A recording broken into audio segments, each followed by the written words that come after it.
Debatemos a exaustão nos últimos dias as questões referentes à juridicidade, constitucionalidade e regimentabilidade do processo de impeachment da Presidente da República. E certamente aqueles que nos acompanham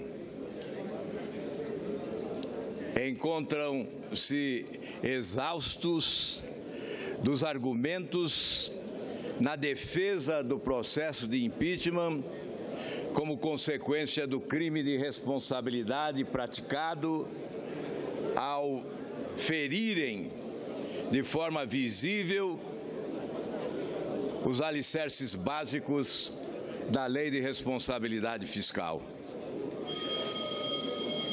E o crime de responsabilidade fiscal praticado com dolo, uma vez que a Presidente da República, em várias oportunidades, fora alertada da irregularidade da prática denominada de pedaladas fiscais, além da fraude dos decretos assinados sem aprovação do Congresso Nacional. Não creio ser necessário a repetição dos argumentos já fartamente reiterados nos últimos dias. Entendo, no entanto, que é preciso destacar: esse processo de impeachment não começou agora. Esse processo de impeachment começou há alguns anos. Em 2005, em meio ao escândalo do Mensalão, na CPI dos Correios, sugeri o impeachment do presidente Lula. Naquele momento, em alta popularidade, não houve apoio. Fiquei só. Depois, os escândalos se sucederam. Uma série de escândalos intermináveis, CPIs, auditorias, representações ao Ministério Público Federal. Somente em relação à Petrobras, senadora Anastasia, foram 19 representações protocoladas pela oposição. Certamente, se as providências adequadas fossem adotadas no tempo devido, hoje o país não estaria assistindo esse monumental e histórico rombo nos cofres públicos da nação. E certamente o povo brasileiro não seria vítima desta crise sem precedentes, da inflação, da recessão, do desemprego que se alarga, empobrecendo o povo do país. Aliás, a Universidade de Oxford afirma: levaremos 10 anos para voltarmos ao padrão de vida de 10 anos passados. Não é a oposição que afirma.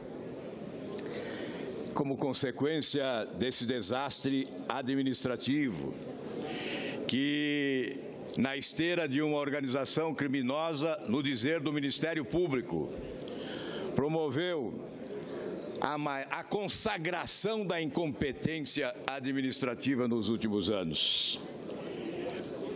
Na investigação judiciária, se definiu, já no Mensalão, um complexo e sofisticado esquema de corrupção em nome de um projeto de poder de longo prazo arquitetado por uma organização criminosa. Mas depois veio a Operação Lava Jato e informa o país que houve muito mais. Na esteira desses escândalos, a insatisfação popular. O maior desserviço que se prestou à nação nos últimos anos foi a banalização da corrupção. Mas agora eu vejo a fotografia do país com duas faces. De um lado, a indignação e do outro lado, a esperança. De um lado, a indignação, a revolta e o protesto, fazendo com que o Brasil seja uma nação em mudança. E essa mudança começa nas ruas, com multidões indignadas pedindo o impeachment da presidente da República. E no embalo das multidões, a mudança chega a instituições essenciais ao Estado de Direito democrático, onde estão fincados os alicerces básicos da democracia.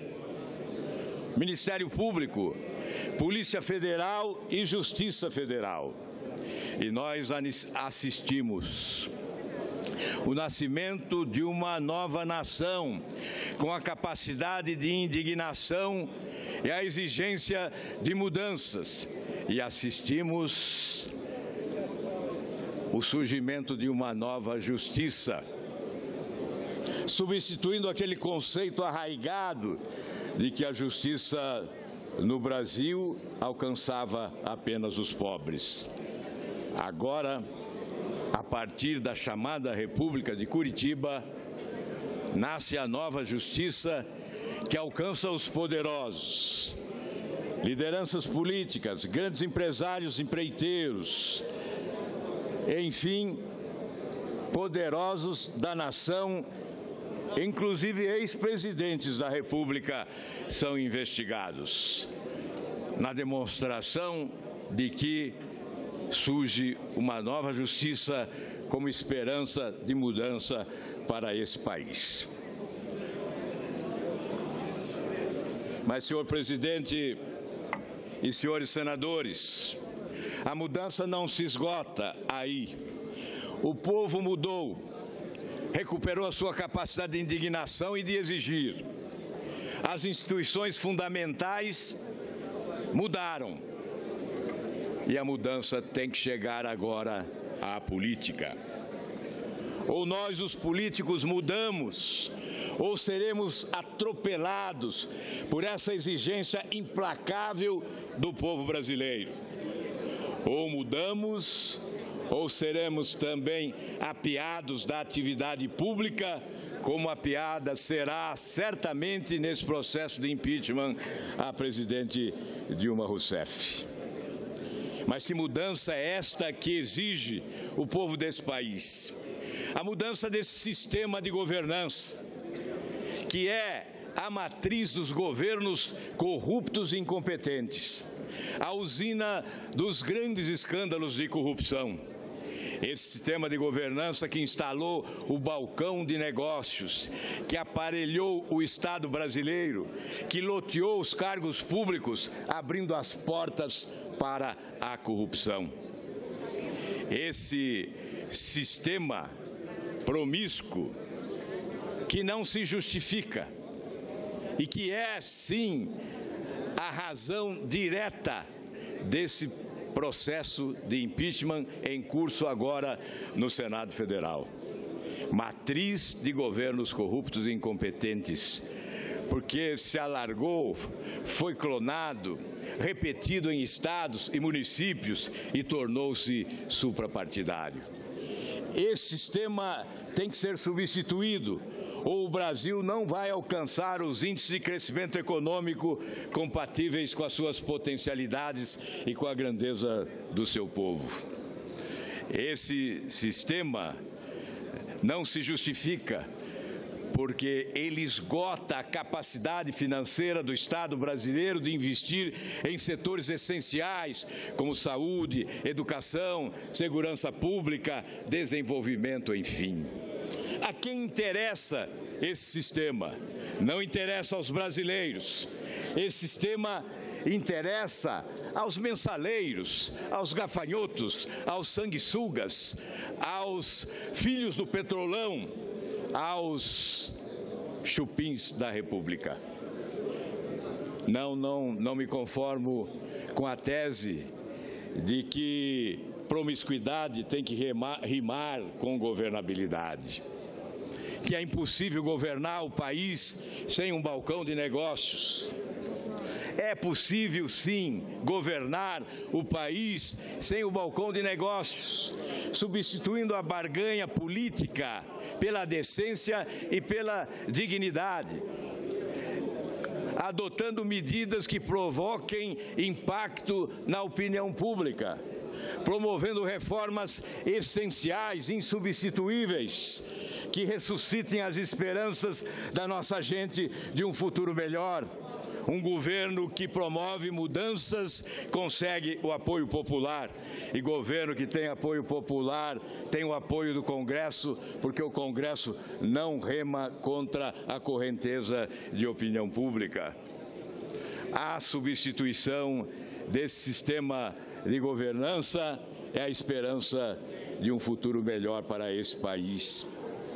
Certamente, o aparelhamento do Estado foi responsável pela destruição desta grande empresa Petrobras.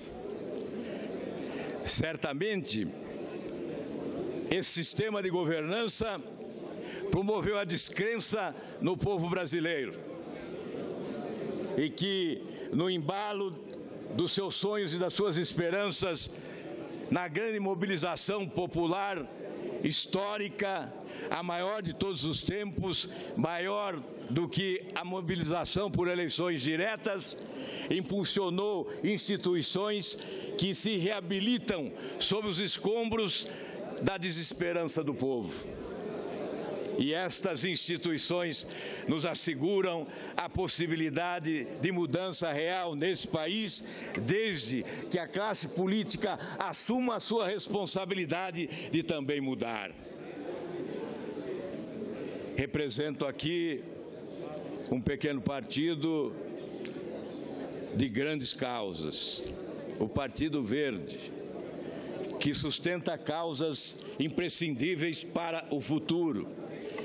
E por isso, senhores senadores, devo concluir esse pronunciamento em nome do Partido Verde, com uma conclamação que diz respeito ao debate sobre o nosso futuro. Devemos debater o nosso futuro para ressuscitarmos as esperanças de multidões de jovens brasileiros agora desesperançados diante desta crise que assola o país. Muitos deles jogando a toalha, desistindo do Brasil, mas na verdade o que querem não é morar em outro país, viver em outro país, como já se disse e se já repetiu. O que eles desejam é viver em outro Brasil. E, senhor presidente, eu creio que, para concluir, devo buscar, nas palavras do Papa Francisco, o apelo aos jovens brasileiros. Ele disse no Rio de Janeiro, eu o parafraseio agora: já nos roubaram muito, já nos roubaram demais. Não permitam que lhes roubem a esperança de um futuro melhor. Muito obrigado, senhor presidente.